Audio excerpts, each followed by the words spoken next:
All my life I've been raised up on a farm. And farming is my life. This is a romance. It's a marriage right there in the field.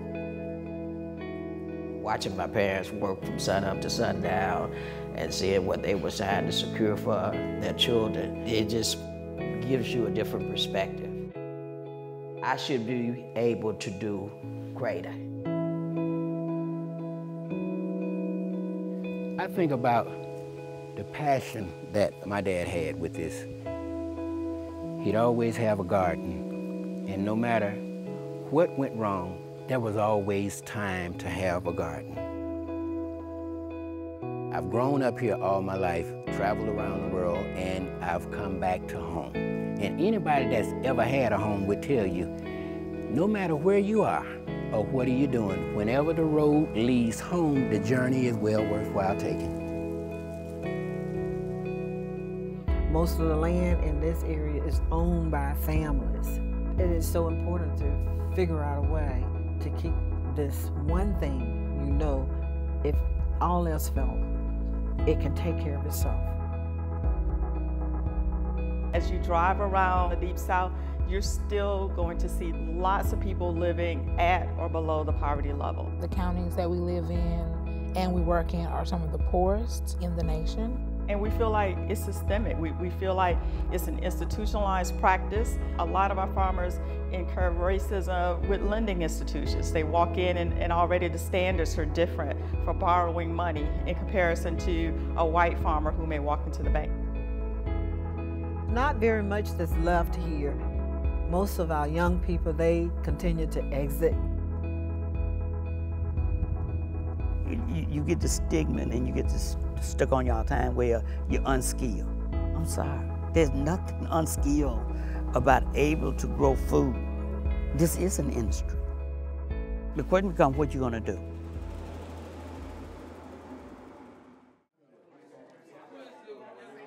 We came in as consultants to develop WealthWorks and build and create a value chain. With the value chain, you had various partners who were entering into an agreement to share risk. It also meant that you could form partnerships with different organizations, with different entities. And so what we saw our role as is the connector, bringing these people together, bringing resources together, bringing technical support. Wealth is not always money. Part of this in our approach was looking at the assets. You are in the Delta, and the Delta has some of the richest soil in the world. In order to move a product from planting a seed in the ground to actually selling it in a market, there's so many steps along that process. If we were going to use agriculture as the identified sector, who was it that we needed to pull to the table to share that risk with us?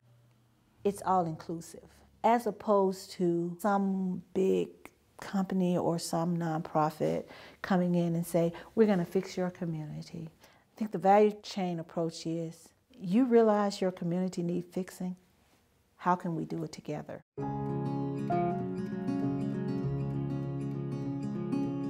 Milestone Cooperative Association, a network of third-generation farmers. We're all together. We're farming together, and that makes things a lot easier. We are row crop farmers here, and we start gradually breaking off pieces of row crop farm and taking it and turning it into vegetable spots to satisfy a growing new market. But, you know, vegetables is totally different. You know, you got to get it in and get the field heat out. You got to get it packaged properly. You got to have proper storage. We're hoping to get the things we need, but it's just that kind of mindset to be resilient and not let things that we don't have stop us. Let's fix up this old equipment and use it.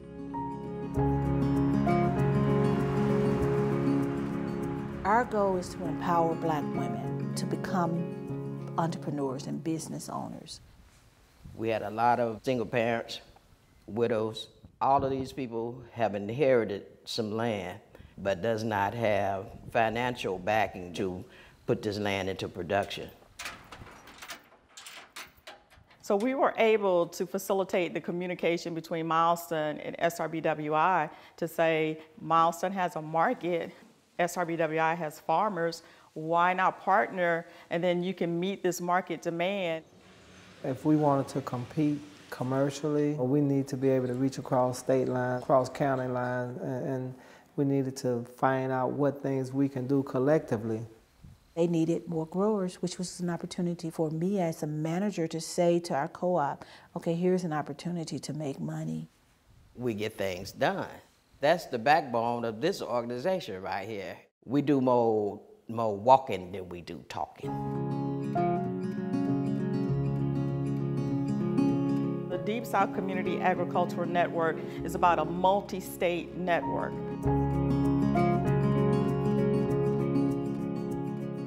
We're located in the heart of the Black Belt. I grew up in a community where there was food security within each farmstead, where people could work. Well, all of that was just gone.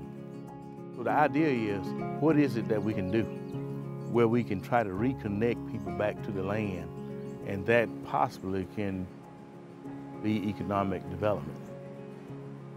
TUCCA historically has worked with agricultural products. Working with food wasn't something that was uncommon to us. Working within the context of a value chain was new.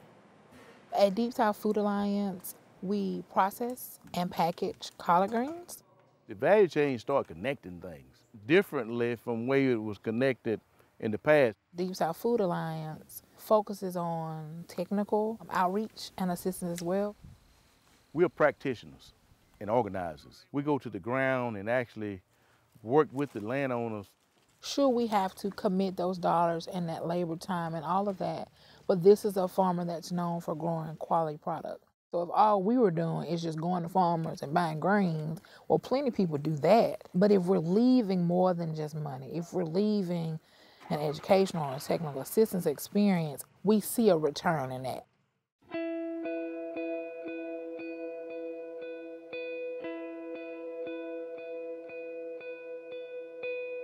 You know, they told us 50 years ago, this is the white folks' school.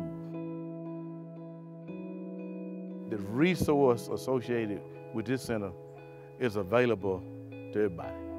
Everybody feel comfortable being trained here now, feel comfortable in taking a part of this. At this point, these are Thomaston greens. They're not the white folks' greens or the black folks' greens. These are our greens. You carrying on generations, and I want to know that when I expire, this will be carried on, my heritage in the same tradition, but in a different mindset.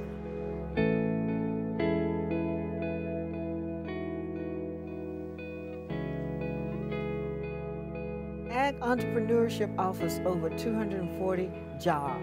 If you want to be a computer operator, ag entrepreneurship, we need that. If you want to be a carpenter, we need that. If you want to be a welder, we offer that as well. What we're doing is something that they never thought about doing. They were always ready to leave the land. They didn't see that it was an asset. Even though we have organizations in Mississippi and in Alabama, we still have similar struggles, and we're able to use those to strengthen and fuel the work. We wanted from day one to make this sustainable. And we develop all of these processes to where they're in control of their own destinies. They can empower not only themselves, but they can empower their own communities. There's so much potential here. Folks are hardworking and dedicated and have passion for what they do. So if you put these people to work, you give them the opportunity to dream again.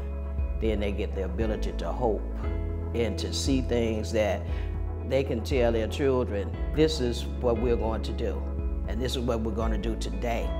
Instead of waiting on jobs to come, they're creating jobs now. So it's saving rural America, saving rural communities. Nature basically is a reflection of life itself. The very things that happen in nature, the moods of the leaf, we go through those same transformations. We have moods that reflects on the brightness of us, of who we are. Then we have those days where I just don't want to be bothered. But the beauty of it is, we can always escape back to what we left from.